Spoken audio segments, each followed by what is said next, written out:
Good evening. A £110 million scheme to electrify one of the region's major railways has been completed. Electric trains with direct services between Rugeley, Walsall and London will begin in a few days. Our correspondent Keith Wilkinson joined VIPs on today's special inaugural train.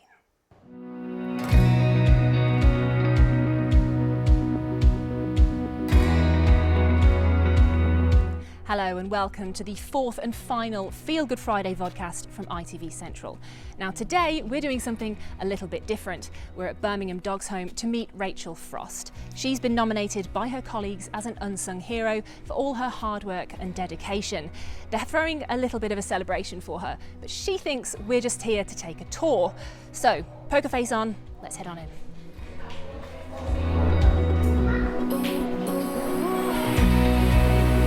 How many dogs do you have in here then? So, Rachel works in the charity's fundraising department, working unsociable hours to help organise fundraisers for the dogs.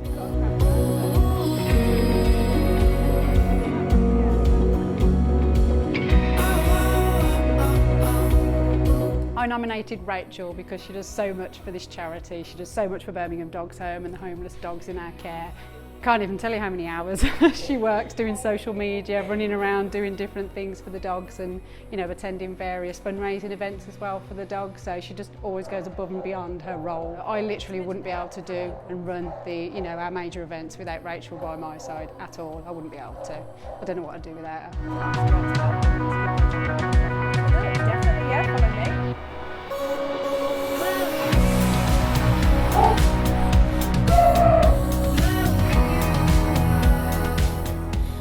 Well, thank you very much for the tour today, Rachel. I'm afraid we've pulled the wool over your eyes a little bit. We do have an ulterior motive for being here. Okay. We've got a bit of a surprise for you, so if we come through here. What have you all been up to? Surprise! So your colleagues have nominated you as an unsung hero for all your hard work, your dedication. Oh, and just how much work you plough into the dog's home.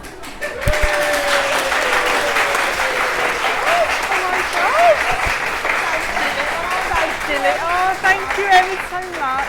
Thank you. Why weren't you all out working? I wondered where you all were. Oh, thank you ever so much. Hello and welcome to Feel Good Friday. Today we're celebrating community heroes, the people doing extraordinary things every single day right here in the Midlands. And they don't come much more extraordinary than Eunice.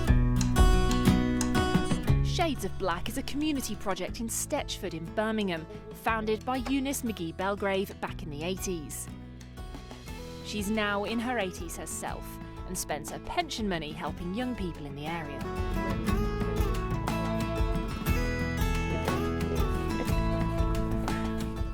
Wow, looks like a busy day here. How are you today? I'm very well, thank you. Yes, how many children have you got here today? Well, I haven't counted them, but it's quite a few, isn't it? Yes. Recently, drugs officers at West Midlands Police actually popped round with a surprise: soil and gardening equipment they'd seized from cannabis growers. And you're not worried that there might be some cannabis seeds left in there? Well, I think about it, but if I see any come up, then they'll know about it. And I will ask them the question as well. If we see any unusual seeds coming up, then we'll think about it. And tell me just a bit about your relationship with the children. How do you get on with them? I get on very well with the kids, don't I? Don't I, kids? Charlotte, fabulous day to see in all its glory. So explain to us exactly what has changed. Well, Sam, a lot has changed, and as you can see, I think a lot of people have come out today to see what's changed. Some have even been joining me in having a little bit of a paddle. These water jets are new, the fountain here, these lighting columns are new, and more trees and seating has been put in as well. Now I think we can take a look just at what this used to look like. This video that we have in our archive shows when the library first opened, but before this work began. You can see it pretty much is just a big open space. Now there are 28 water jets here, which will be going on for most of the day and night, and it'll all be lit up at night as well. Now, there have been some accusations that it's all looking a little bit wonky, and we can see if we come around here, it does slope down towards Broad Street. But I've been told by councillors today that that is deliberate. They're taking out steps to help make it look more accessible for people with pushchairs, people in wheelchairs, that sort of thing. You can also see there's a lot of construction work still going on. Now, I'll get to that in just a second, but first let's take a look at the reaction from people here in Birmingham city centre today as the water jets came on for the very first time. Charlotte Cross is down there on the ground with some of the fans. Had plenty to celebrate. Charlotte, what do they make of it all? Well, it is really loud. There is a lot of excitement, as you say. You can hear there's cheering, there's chanting, there's singing, and a lot of flag waving. Guys, how are you feeling? Well, yeah, as I say, a lot of excitement. Some of the fans have actually been here since 3 o'clock this afternoon, just lining up, waiting to see their heroes. Now we can speak to some of them now. Hi, guys. Now you're big Coventry City fans, aren't you? How are you feeling? Yes, I'm feeling fine, thanks. Glad the rain's held off. And how has it been this season? I mean, it's been a bit of a roller coaster the past few years, hasn't it? It certainly has, yes. Well, I've seen all the ups and downs for the last 50 odd years, so I'm glad now that we're on the way back up. You say 50 odd years, so this, I mean, you've been there before, you've seen this all happen before. Yeah. How's it been? Well, I was here for the 87 the Cup final, so this is the best celebration since then. So it's been pretty good now. Wonderful, thank you very much. And you guys as well. I mean, how has this season been for you? A bit of a roller coaster, but it's really ended up on a high. And it's great for the city, and it's great for Coventry City. Yes, it is. And what do you think the future holds? I think that depends on our owners, but let's hope for the best. And how's it been for you? Really nice, yeah. We had a really good day on Monday. Wonderful. And let's move along to these guys here who've come along prepared with their flags. Guys, how are you feeling today? Amazing, absolutely amazing. What do you think of the parade? Brilliant. Good for these to see some success. You know, young kids, 6 years old, loving it. Fantastic. Thank you very much. Well, yes, we are desperately waiting for that bus to arrive any minute now, hopefully. So we'll just head back up to Michael and hopefully he'll have the latest. Good morning, I'm Charlotte, and these are your headlines for the Midlands. A number of people in Bridgnorth in Shropshire had to spend the night in emergency accommodation after a gas leak.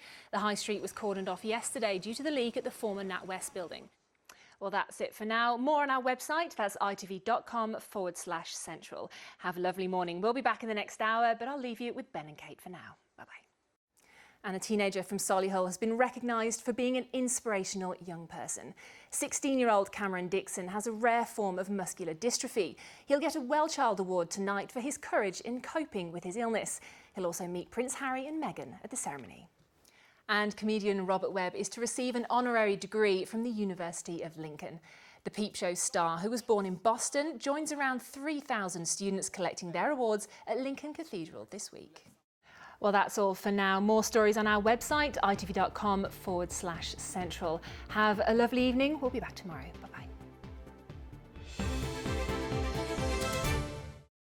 Well, we've met some amazing people today. People using their energy, their spare time and their money to do wonderful things for their communities.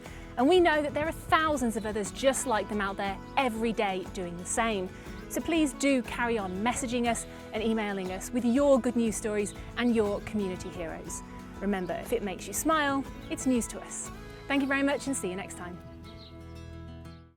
Well, that's all we've got time for. So from me and Iris, it's time to say bye-bye. And don't forget, we'll be back again next week for more good news. Bye-bye.